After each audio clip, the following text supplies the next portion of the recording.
So today we're going to be talking about adult children of alcoholics and why it is so difficult for adult children of alcoholics, and this would include children of narcissistic parents as well.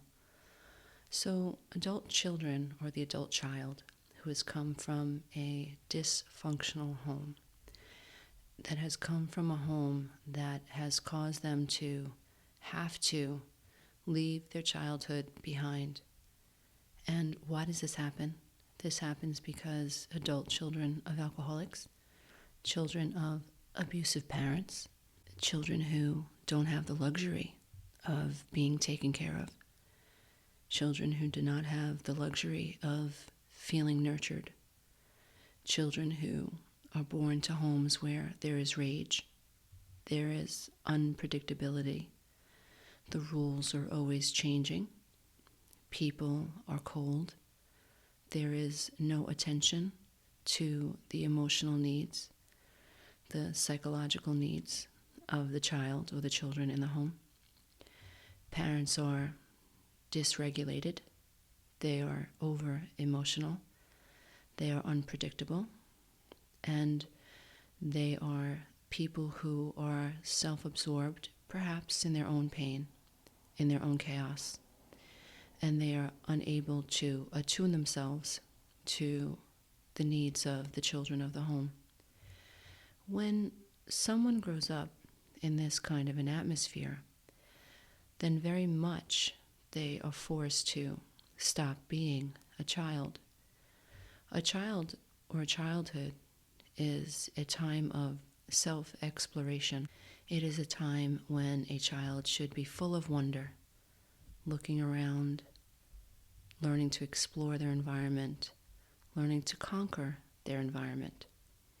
But when you come from a home where you feel like the floor is made of jello and the walls are about to crack and the roof is rickety and at any moment it will collapse on you, you feel very fragile. You live in a constant state of hypervigilance. You are afraid to move the wrong way. And when this happens, your brain is being forced to focus externally on things outside of you. You grow up feeling like a little rabbit in a field where there is no cover and there are wolves all around you. And the slightest noise you make, the slightest move you make, might cause a wolf to devour you. When a child grows up in that type of an atmosphere, that child must let go of themselves in order to survive. So the inquisitive little girl or the little boy inside of you had to be abandoned for the sake of survival. This is an incredible coping skill, by the way. There are pretty devastating consequences, but it's an amazing coping skill to think that a child is engineered to survive under extenuating circumstances is the reason so many adult children of alcoholics and adult children of narcissistic parents survive. It is the reason so many adult children from dysfunctional homes can multitask. It is the reason so many trauma survivors become nurses and become paramedics and EMTs, police officers, and join the service. Because we're used to dealing with this type of day-to-day chaos. We're used to triaging. We had to survive. And so we're used to this experience of looking outside of ourselves and taking care of other people. We're used to putting ourselves last. One of the devastating consequences of growing up in a home like this becomes obvious when we realize that we have a difficult time having fun. We work, and I'm guilty of this myself. That's what we do. We work, we take care of other people. Our work and our identity is, what does someone need today?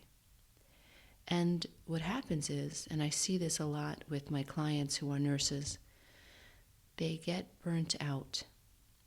They're at work and they're, so happy and they're amazing. Nurses are just amazing.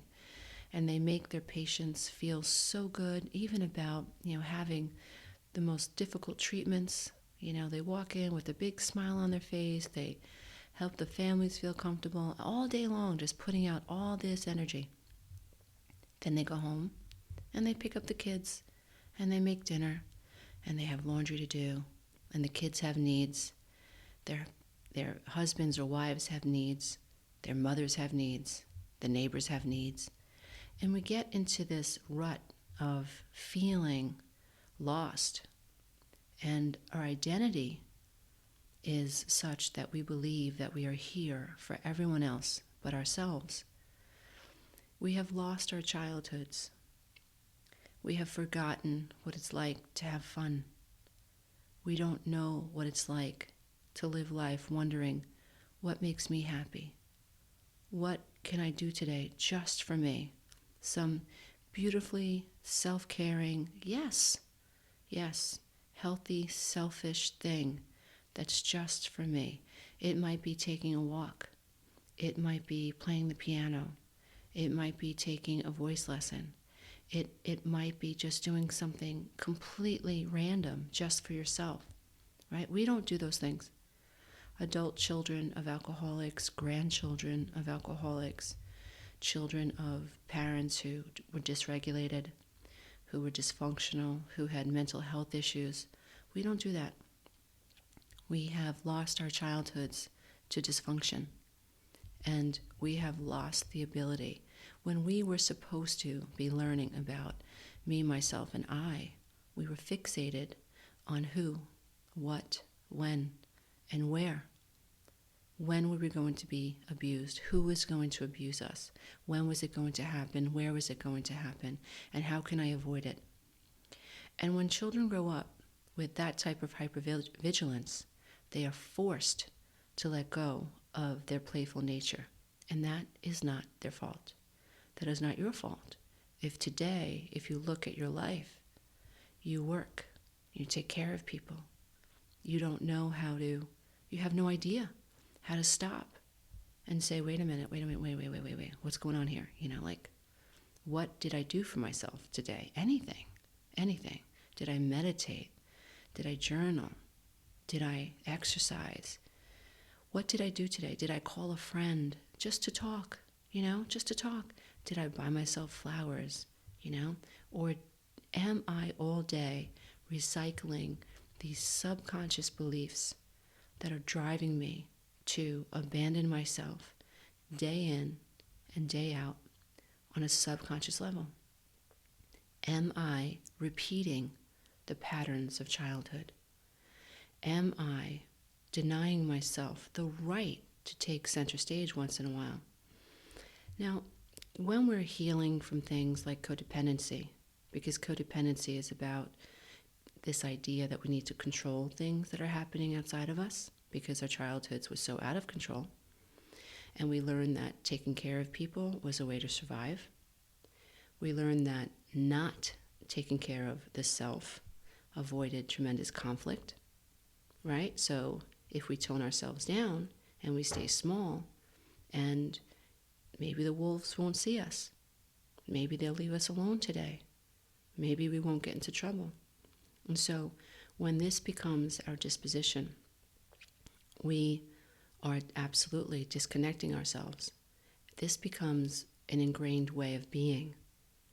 And because as a codependent, we are running our lives in a dysfunctional way, a maladaptive way, although this is our coping skill, it's also subconscious.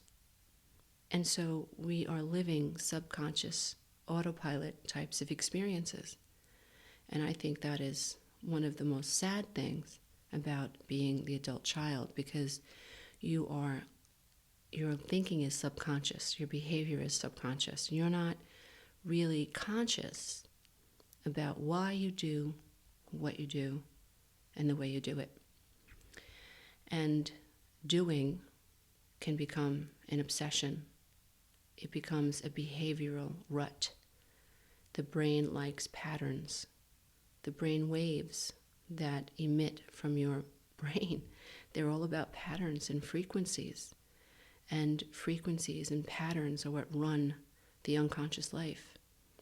And so healing from the trauma of the past requires an awakening.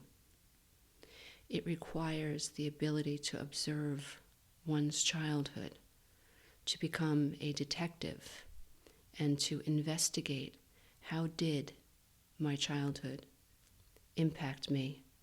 How did my childhood perhaps rob me of my right to have fun and to let go and to be silly and to actually enjoy life once in a while?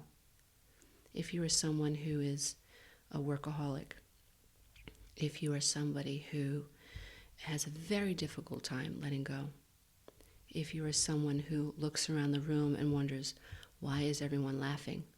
This isn't so funny. If it's difficult for you to laugh, if it's difficult for you to do something silly or to enjoy yourself, those are signs that you have grown up feeling like you had to stay in control in order to survive. I very much relate to this. My home was very stale. My home was very almost sterile. My mother had a lot of emotional issues.